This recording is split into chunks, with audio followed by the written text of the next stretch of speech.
Je m'en souviens comme si c'était hier.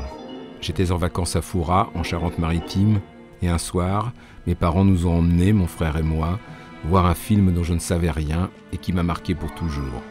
Que la bête meurt de Claude Chabrol, avec cette musique de Pierre Janssen, qui aujourd'hui encore fait revenir instantanément les sensations puissantes que j'avais éprouvées ce soir-là.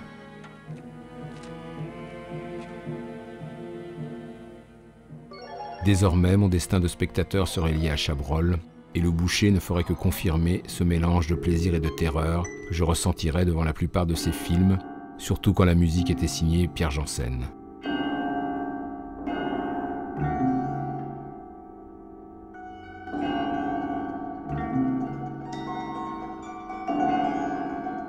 Après, il y aurait un autre chef-d'œuvre, juste avant la nuit, et cette magistrale ouverture musicale.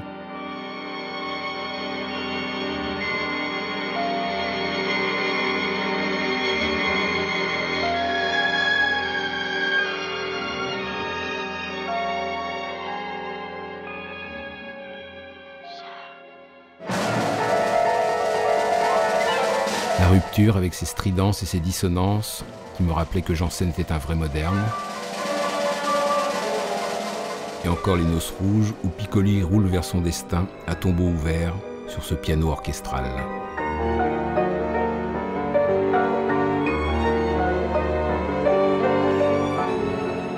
Plus tard, je découvrirai d'autres visages de Janssen et de Chabrol, comme cet accident warholien dans Alice ou la dernière fugue, 20 ans avant le crash de Cronenberg.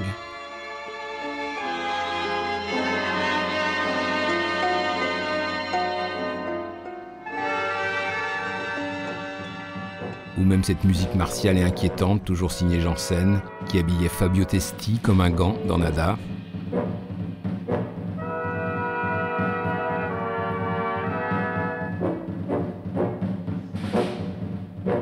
Ou même, suprême curiosité, cette musique franchement grecque dans La Route de Corinthe, un film, disons, mineur de Claude Chabrol, où j'aimais tout de même beaucoup Gene Seberg. Et puis, au fil du temps, je m'apercevrai que ce mariage d'amour entre Pierre, le musicien, et Claude, le cinéaste, ne datait pas d'aujourd'hui, puisque déjà, dans Les Gaudes du Rau, Janssen orchestrait l'apparition de Bernadette Lafont, surgissant des flammes, telle une vraie diablesse.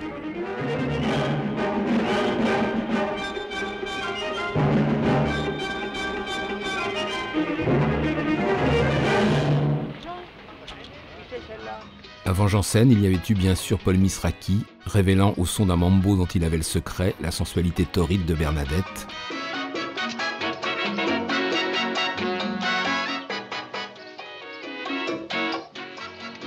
Le même Paul Misraki accompagnant un tour opérateur dans un Paris très nouvelle vague en compagnie de Jean-Claude Brialy et Gérard Blin dans Les Cousins.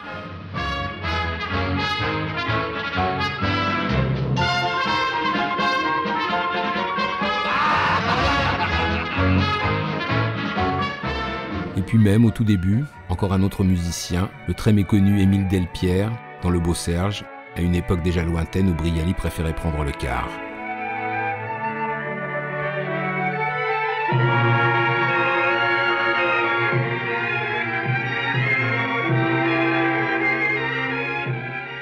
Après Janssen, que je regretterais, il y aurait bien sûr Mathieu Chabrol, le fils, qui à partir des années 80 prendrait le relais.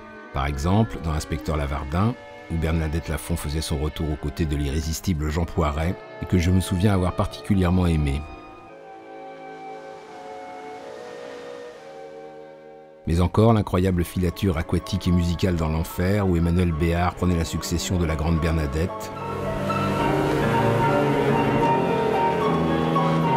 Sans oublier bien sûr la cérémonie où Chabrol père et fils atteignaient l'un de leurs sommets.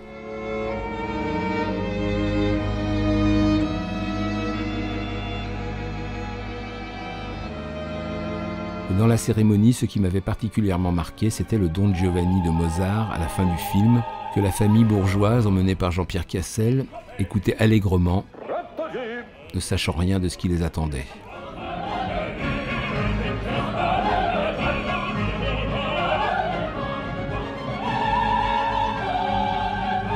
Car Chabrol, que je rencontrais souvent dans les années 90, connaissait ses classiques sur le bout des doigts. Ce n'est pas Jean-François Balmer, lui-même grand amateur de la Tosca, qui me contredirait. J'adore la Tosca. Et surtout cet enregistrement. Vous connaissez? Et puisqu'on parle de Puccini, je me souviens avoir été embarqué dès l'ouverture de La Fille coupée en deux par cette aérienne version de Turandot.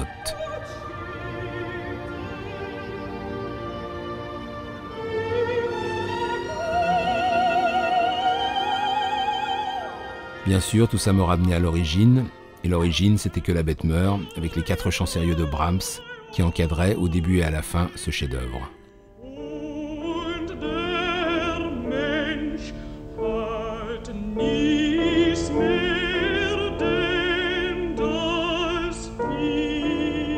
Bien sûr, les funérailles de Liszt, jouées par Dutronc dans Merci pour le chocolat, n'étaient pas mal non plus.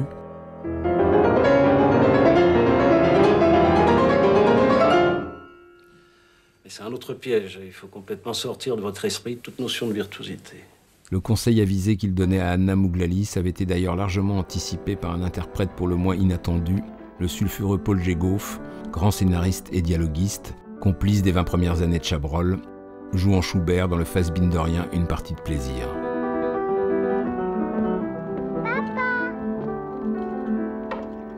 Et puisque j'évoque la musique romantique, comment ne pas se souvenir de l'inoubliable André Josselin dirigeant Berlioz devant le jeune Belmondo dans Un double tour.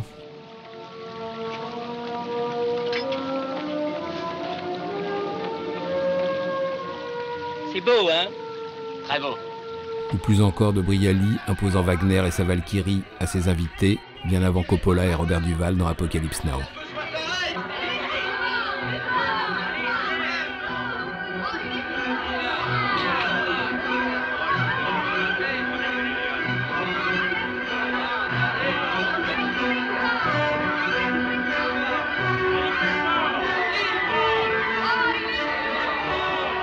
Et puis bien sûr, ce précis de goût petit bourgeois dans les Godeliuro qui me réjouissait tout particulièrement.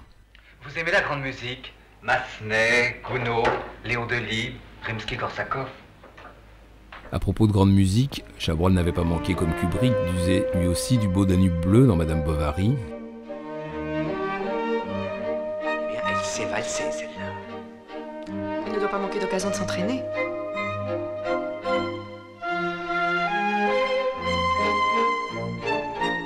Mais au fond, ce que l'éclectique Claude aimait particulièrement, c'était les bals de campagne à l'accordéon.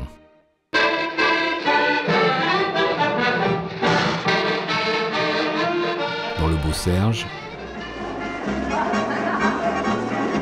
dans le Boucher où Jean-Yann et Stéphane Audran excellaient, et même dans l'Enfer où Béard et Cluzet semblaient promis à un bonheur trompeur.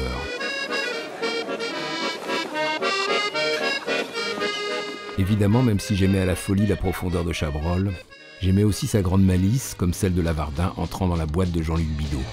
Dites donc, ça balance, hein? Et des pantins ridicules, la jeunesse est comme ça. Plein les oreilles, rien dans la tête. Oui, bon, vous en profitez quand même, hein? A priori, on vient pas tellement chez vous pour faire la sieste. Et oui, mon ami Claude était capable de tout. La preuve, il avait même filmé Jennifer Beals, la Flashdance Girl, en pleine rêve berlinoise dans Dr. M.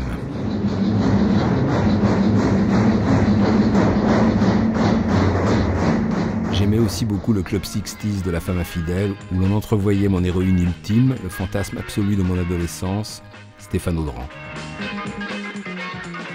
Et oui, pas de Chabrol sans Stéphane Audran, dont la danse fortement suggestive des Godeliuro me faisait littéralement grimper au rideau.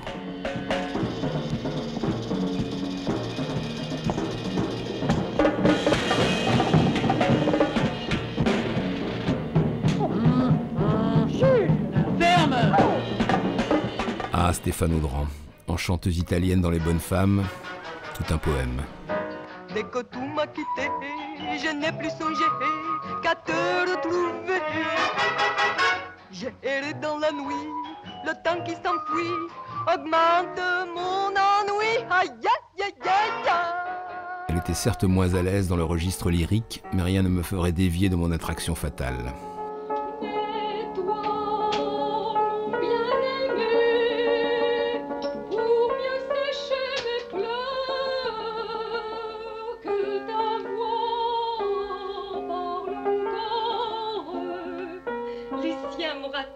T'es pas trop fatigué? Je l'étais il y a 2 minutes, mais dans l'escalier, j'ai entendu ta voix. Bon, Chabrol aimait bien que ses chanteuses prennent des cours de chant, et à ce jeu, Isabelle Huppert ne s'en sortait pas mal dans Une affaire de femme.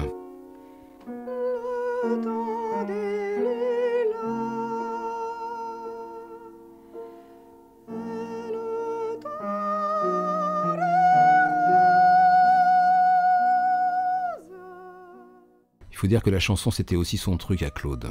Il avait même réussi à filmer une plaidoirie a cappella sur une chanson de Brassens peu connue dans Bellamy. Sans être tout à fait un imbécile fini, je n'ai rien du penseur, du phénix, du génie. Mais je ne suis pas le mauvais bougre et j'ai bon cœur, et ça compense à la rigueur. Pas mal. Comme moi, Chabrol aimait vraiment la variété, surtout Jonas, sublimant le visage défait de l'extraordinaire Marie Trintignant dans Betty. Garçon ? Oui, madame. Donnez-moi à boire.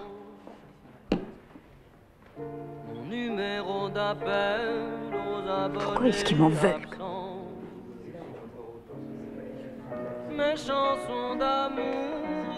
Garçon ? Oui, madame. La même chose ? Non, vous avez des cigarettes ? Je vais voir. Si.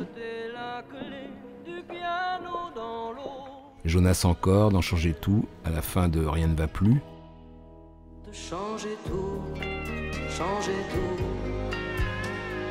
pour une vie qui va le coup. Changer tout, changer tout, changer tout. Et même Julien Clerc qui laisse songeur François Berléand dans La fille coupée en deux. Qui ne veulent plus quitter leurs forêts enchantées, des moissons de musique.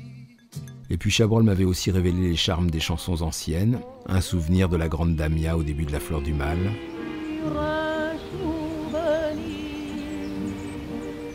C'est l'image d'un rêve, d'une heure trop brève, qui ne veut pas finir. Cette improbable chanteuse dans les Gogulerots. Dans mon quartier, il y a toujours dans nos familles des petites chattes très gentilles, des chiens, il y en a partout. S'ils déposent quelques douceurs, les petites crottes se portent bonheur. Et puis à la limite de la limite, ce chanteur amateur au début de Masque, qui m'avait donné un certain malaise, si vous voyez ce que je veux dire. Un gosse de Paris, sa seule famille était sa mère. Une pauvre fille aux grands yeux flétris par les chagrins et la misère. Elle aimait les fleurs, les roses surtout. Mais en matière de chansons, ce que je préférais par-dessus tout, c'était Capri Petite Île, dont l'auteur n'était autre que Dominique Zardy, figure essentielle du grand œuvre chabrolien. Capri Petite Île. Capri Petite Île, tu restes dans mon cœur. Capri Petite Île, tu restes dans mon cœur. Les clochers de mon île battent comme un cœur. Les oiseaux de l'île forment un cœur dans le ciel. Dominique Zardy, dont j'aimais aussi l'improvisation sauvage dans Les Biches. Tu ne dors pas! De toute façon, ça n'a pas l'air de vous gêner beaucoup! Tu veux qu'on s'arrête? Non, non! Surtout pas! Bon, avec Chabrol, je croyais avoir tout vu, tout entendu. J'allais donc refermer le banc. Erreur. J'avais oublié Les Folies bourgeoises ou Bruce Dern, juste après avoir joué dans Compo de famille, le dernier Hitchcock, et juste avant de recevoir son premier Oscar pour le retour de Al Ashby, partait en live sur une séquence musicale et droguée comme je les affectionnais.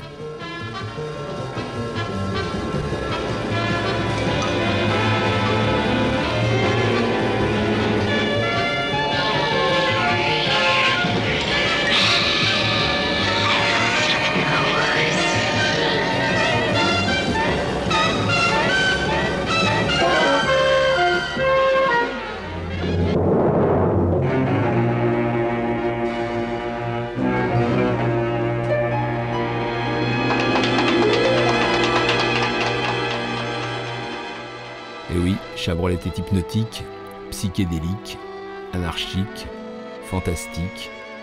Oui, mais toujours en musique.